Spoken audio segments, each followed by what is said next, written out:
Sadyang hindi na mabubura ang pangalang Coach Tim Cone sa talaan ng pinakamagagaling na head coach para sa pinakamalaking liga ng basketball dito sa Pilipinas, ang PBA. Dekada 90 pa nang mamayagpag ang kanyang karir bilang head coach ng Alaska Air Force noon. Pero marami ang nagtatanong kung paano nga ba napadpad sa ating bansa ang dayuhan na head coach na ito at kung paano nga ba ganun na lang minahal ng mga Pilipino si Coach Tim Cone. Well, ating malalaman yan at pag-uusapan mga boss sa video na ito.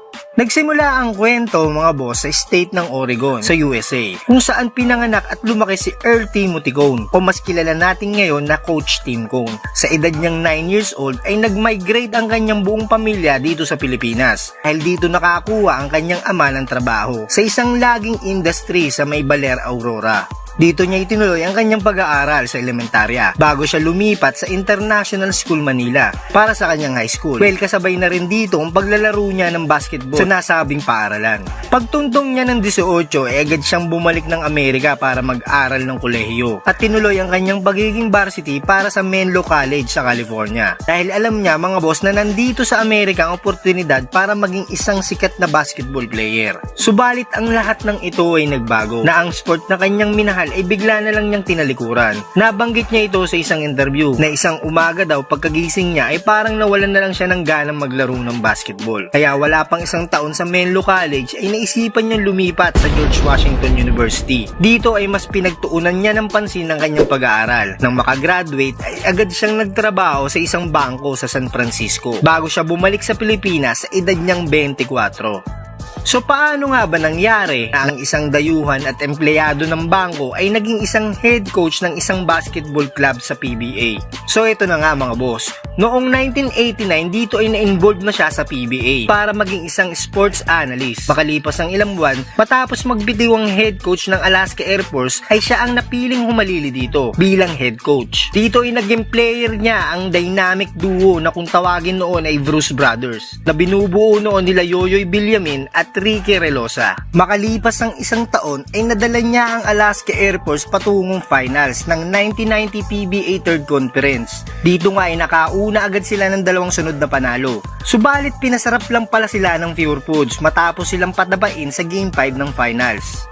Pero pagkatapos ito ay dumating ang kanyang isang malaking problema. Dahil ang sumunod na taon ay pinagbawalan na siyang mag-coach bago magsimula ang 1991 PBA All-Filipino Conference. Dahil ito sa nakabinbin niyang kaso na isinampasaan niya noon ng Basketball Coaches Association of the Philippines noong February 1990. Kinukundi na dito ng grupo ay ang binigay na permit ng Department of Labor and Employment kay Coach Tim Cone na magtrabaho dito sa Pilipinas dahil pinapayagan lang ang isang dayuhan kung mayroon na siyang permanent status. Kaya nagdesisyon ng Korte Suprema na ipag-utos sa ahensya na humahawak kay Coach Tim Cone na huwag nang pabilikin bilang coach sa PBA si Tim Cone, na agad naman siyang pinalitan ng assistant coach noon ng Alaska na malamang ay kilalang kilala nyo ng lahat, walang iba kundi si Chot Reyes.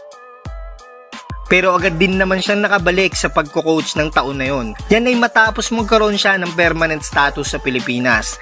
Matapos itong pakasalan ng kanyang Filipina girlfriend na si Cristina Villaplana noong August 1991. At sa pagbabalik niya mga boss bilang head coach ng Alaska Air Force ay nagmistulang double celebration ito para kay Coach Tim Cone at sa buong team dahil sila ang itinanghal na champion noon noong 1991 PBA Third Conference. Memorable ito para kay Coach Tim dahil ito ang kauna-unahan niyang championship title sa PBA. Noong 1992-1993 sa 6 na konferensya ng PBA ay dumaan sa matinding pagsubok ang Alaska dahil nangulelat sila sa buong taon na ito dahil na rin sa problema nila sa mga players. Pero pagsapit ng 1994 season, nagdesisyon si Coach Tim na bumuo ng isang pangmalakasan na team. Sinang-ayunan naman ng management ng Alaska. Nagawa nilang mapagsama-sama ang pinakamagagaling at mga superstar player noon na sila Jojo Lastimosa, Johnny Abarientos, Bong Hawkins, Jeffrey Carriazo at ang matinding import ng Alaska noon na si Sean Chambers. Mula 1994 hanggang 1998 ay nanalo na ng 8 PBA title ang Alaska sa 14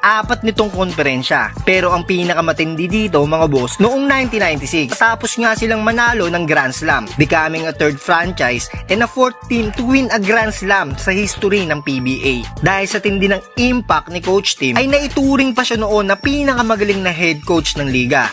Kaya walang kaduda-duda kung bakit sa kanya pinagkatiwala ang ating Philippine National Team para sa men's basketball noon na sasabak sa 1998 Asian Games na ginanap sa Thailand, kung saan nga ay nasungkit natin ang bronze medal.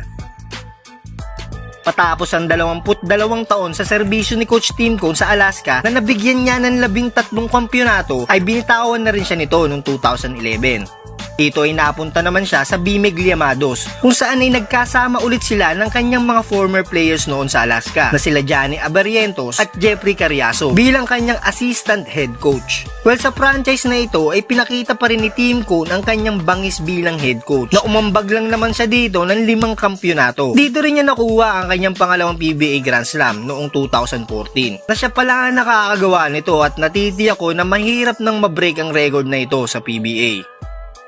2015 ang taon na mas lalo pang tumindi at mas maraming nagmahal kay Coach Tim matapos siyang mapalipat bilang head coach ng Ginebra. Well, kilala naman natin ang Ginebra sa pinakamatinding humakot ng fans. Nang mga panahon na ito ay nasa struggle ang status ng team dahil huling nagwagi sa finals to ng Ginebra noong pang 2013 na ilang taong bangungot ito para sa team at sa mga Ginebra fans. Pero ang lahat ng ito ay nagbago matapos pangunahan ito ni Coach Tim dahil sila ang itinanghal na kampiyon noong October 4, 2016. Nang talunin nila sa do or die in Game 5 ang San Miguel, at nasundan pa nga ito ng 6 na kampyonato na posible pang madagdagan dahil sa kasalukuyan ay siya pa rin ang head coach ng Ginebra. Itong nakaraang 2023 World Cup, mga boss, kung saan ginanap dito sa atin sa Pilipinas, ay naging kontrobersyal ang pagiging head coach ni Chot Reyes dahil sa pagiging kulelat ng Pilipinas. Marami ang nakapagsabi na dapat ay si Coach Tim Cone na nga lang ang ginawang head coach ng Gilas team, kung saan ay assistant coach nga lang siya dito ni Chot Reyes dahil hindi nga daw fit ang sistema na ginawa ni Coach Chot sa buong Gilas team, kung saan nakapokus nga lang ang laro dito kay Jordan Clarkson, na kung sistema nga daw ni Coach Tim Cone ang masusunod ay marahil maraming player sa roster ng Gilas ang posible na napakinabangan at hindi nila naranasan na uminit ang puwetan sa bangkuan.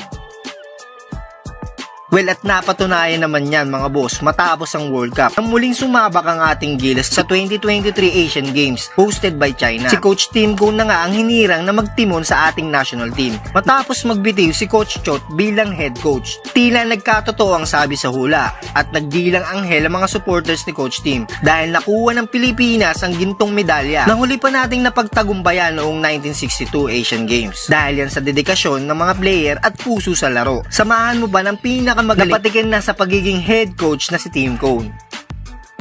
Sa ngayon, si Coach Tim Cone ay mayroong kabuuan na 25-time PBA champion, 38-time finals appearance sa PBA, na wala pang nakakagawa niyan ngayon sa history ng PBA. Kaya ganun na nga lang minahal si Coach Tim ng buong Pilipinas.